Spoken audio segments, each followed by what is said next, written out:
What's up, everybody? My name is George, and today I'm going to be trying to explain my strategy to get to the higher rounds in Outbreak on Cold War Zombies.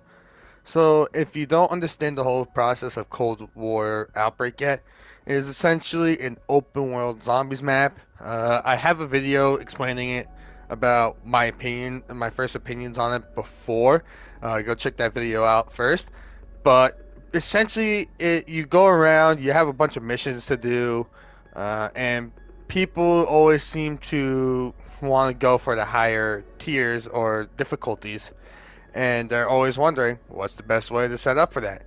Well, in this video, I'm going to try to explain the best setup when it comes to actually going to the higher rounds. I'm going to start off with setting up your class, whether you're doing solo or co-op.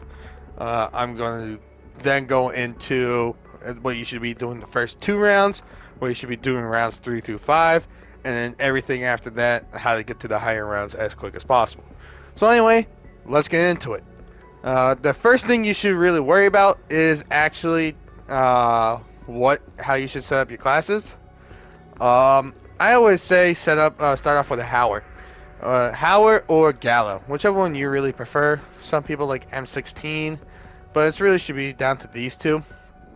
They are very effective when it comes to taking down the boss zombies, specials, elites, whatever they're called. Like for instance, the manglers. With my class set up with the Howard, I could take out a mangler on difficulty round 1 with 1 or 2 shots. It is that powerful and is very useful in those early rounds. Later on in the game, you won't really have to worry about using your starting weapon anymore because of you getting a lot of guns out of chest, out of your reward station, or even higher tiers from the box if you're really desperate to hit the box.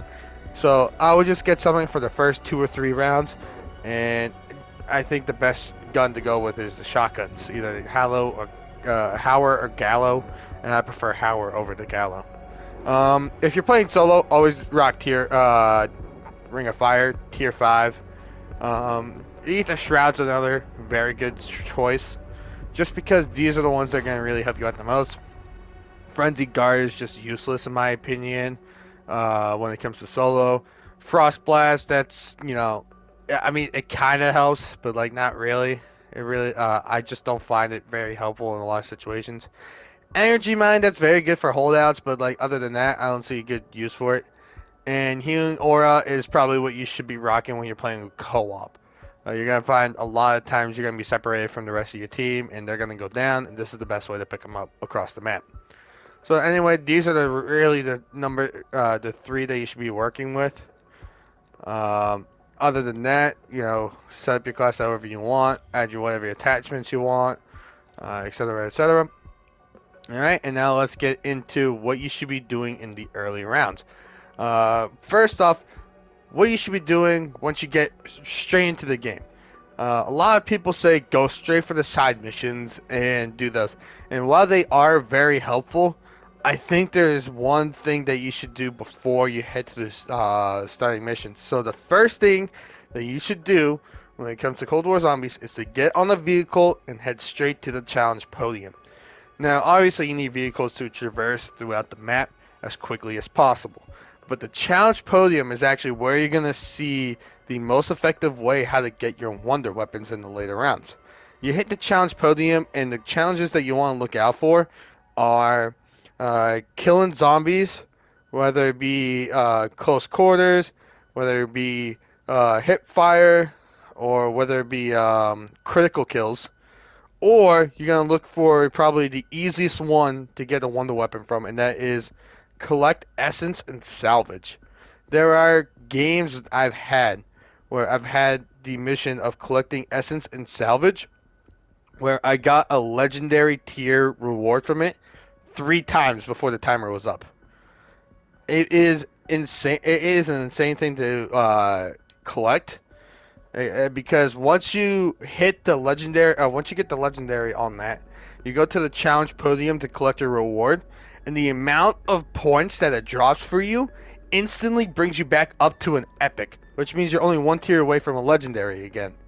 and you're just gonna keep hitting it over and over and over again, and that's gonna be your best strategy to set up.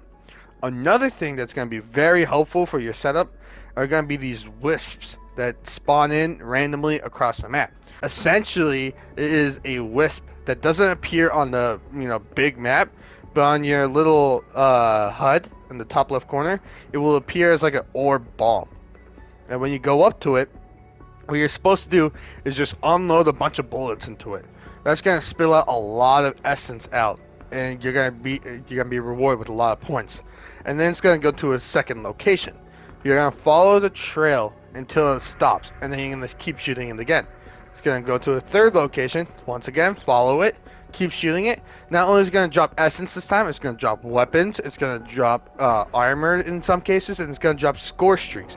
It's very helpful for getting you the points that you need.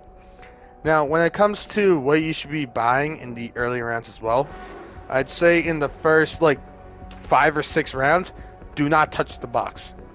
I think that you should not touch the box at all, but if you don't like the gun that you have right now, don't hit the box until like round 6. You should not worry about Pack-a-Punch until like round 3, especially if you have the shotguns. And just worry about getting your challenge podium up to legendary and getting perks. The main perks that you want, and I'm going to show you right now.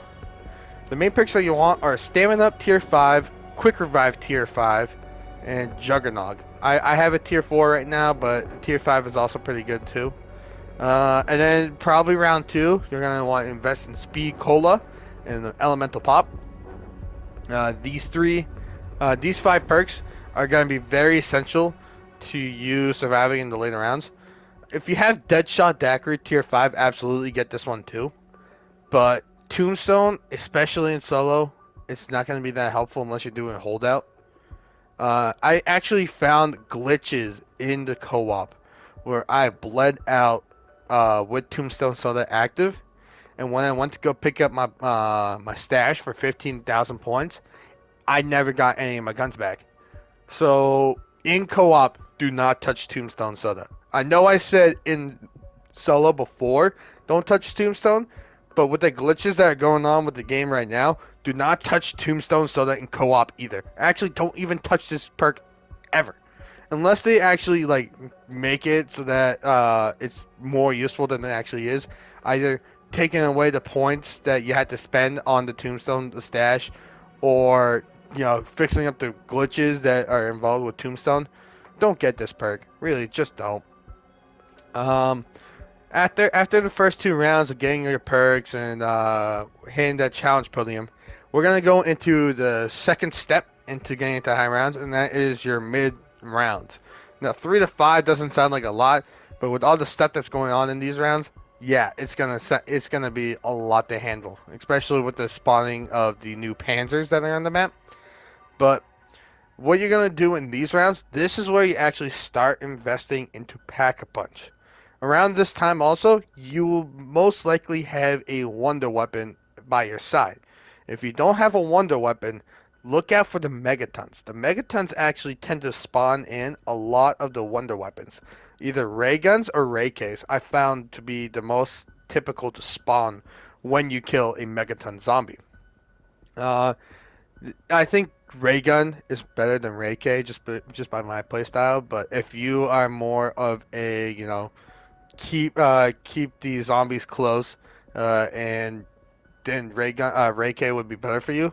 But I just like the whole training method of Outbreak, so that's why I rock the ray gun more. I also feel like it's more powerful. It's better for dealing with hordes, but that's just me. So anyway, they're probably gonna drop the guns off when you kill them, and eventually you're gonna actually have a viable wonder weapon. In that case, get your wonder weapon upgraded to the max right away. It is so imperative to have your wonder weapon all the way upgraded to shred through all the elite and armored zombies that they're gonna spawn on the map. If you don't have it upgraded all the way, you're gonna see it's gonna take a little while, and with the amount of zombies that are also chasing after you along with these elites, it's gonna be very hard for you to last a long time if you don't have these upgrades out of the way and you're just shredding through the mid rounds. Um, Other than that, you can still do side quests along this way as well. I think they give a lot of salvage. They can drop some extra perks. They can drop extra armor, extra guns, all this stuff. I think they're very good for rewards. But when it comes to your necessities, 3 through 5 you don't really need it. 1 through 2 very helpful, but 3 through 5 you don't really need it. Other than that, you could just go straight go to the main quest if you're all set up, and just do that, and just keep grinding away until you get to the next rounds. Now finally, we're gonna go on to round 6 and beyond. By this point, you should be at or near the point of having all your guns fully upgraded. You should have enough salvage to upgrade any guns you don't have. Don't have to gold to gold at this point. If you don't have a gun that's gold yet, I would say at this point you might want to start either looking for a wall gun that's purple or hitting the box until you get a good purple gun. And then after that you upgrade it up to gold. You get a pack punch as much as you can, and at this point you should have enough points to get it all the way up to pack punch level 3. You don't have to worry about side missions that much unless you're still almost at the point of fully setting up. I really don't worry about side missions too much with this. At this point, I just go straight for the high rounds. I actually tend to find that my higher rounds in Outbreak are quicker than my earlier rounds, because in the earlier rounds you're really trying to set up as much as you can, where in the higher rounds you don't need to do that anymore. You're already basically fully set up. You have your full armor, you have your score streak that you want, you have all your guns maxed out in tiers of rarity and in pack-a-punch, so you're all set, and you just keep going straight to the main objectives. A little advice for the main objectives: you're kind of praying that you don't get a holdout at a later round. That's really going to be the breaking point, because it is a very hard mission to do solo holdout, especially if you're in Golova. Golova is going to be the little town on the hillside.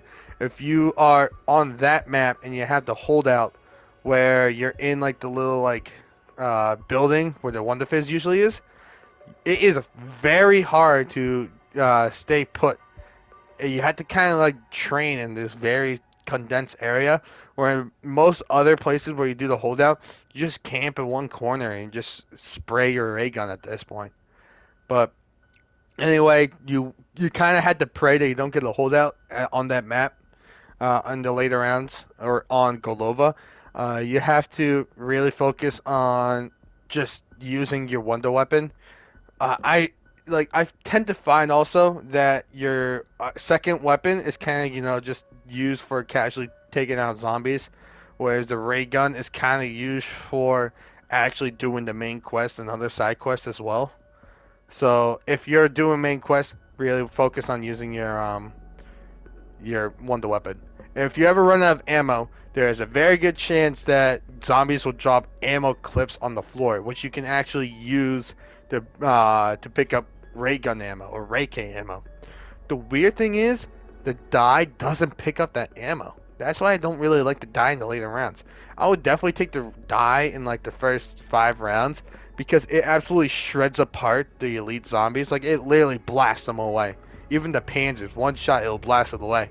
So, but other than that, I don't use it after that. I'll probably switch it out for a ray gun in round 4 or 5. But you won't have a problem when it comes to finding a wonder weapon on the map.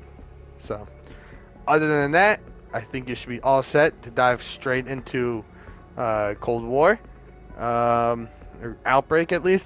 So let me know if you have any other questions in the comment section. How do you set up for Outbreak? Maybe I'll try a couple of games, or I take someone else's setup. I'll see how far I can rock with it. But other than that, thank you so much for watching. Please leave a like and subscribe if you're interested. Hit that notification bell, of course. And I'll see you guys in the next one.